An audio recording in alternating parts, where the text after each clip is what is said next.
Dear all, it is my pleasure to address you today on the International Day for Education.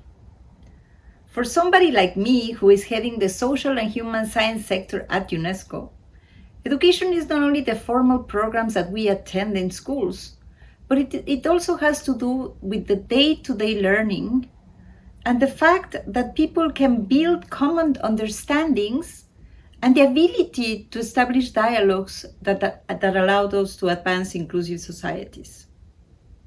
In this sense, we never stop learning. And nowadays, with so many worrisome conflicts and wars that are impacting so many people around the world, we need to learn, establish a way to live in peace. The more we can spread the need to continue learning how to live together in peace, the better. And to fight racism, to fight discrimination, to fight xenophobia, we need to build intercultural skills and promote dialogue. And UNESCO does this by equipping our young people with the tools to combat these ills through master classes against series against racism and discrimination.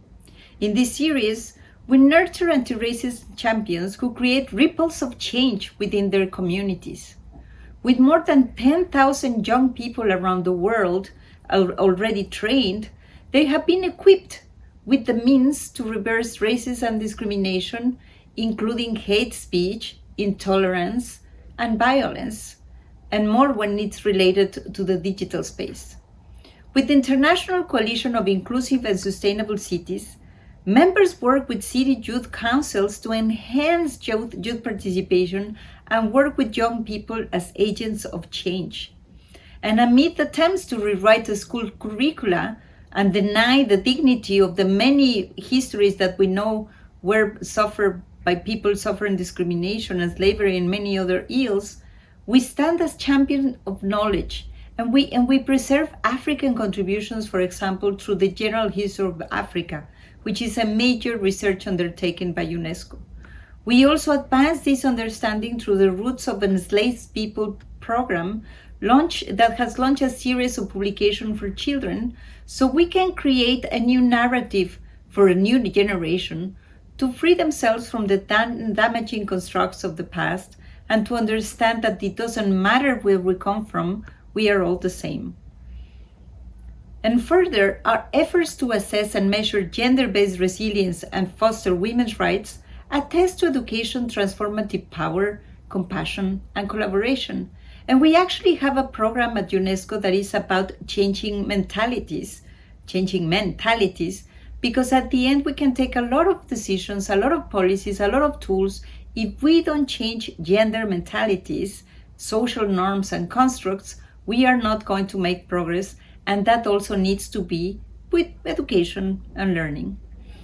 At the level of national governments, UNESCO has stepped up its action by collaborating with countries in the establishment and implementation of the Roadmap Against Racism and Discrimination. We work with policymakers, we work with them to build inclusive policies that champion diversity and inclusion. We launched the network of policy champions against racism and discrimination. And we also work with the civil society that is so important because they reach the groundwork to advance peace.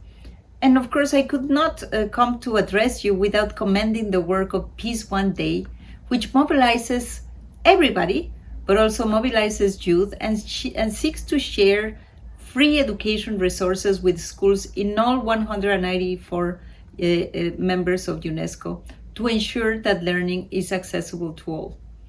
Its commitment to engaging young people in the peace process and creating positive change in local communities is inspiring and is in alignment with UNESCO's mission as we continue to collaborate towards building peaceful and inclusive societies.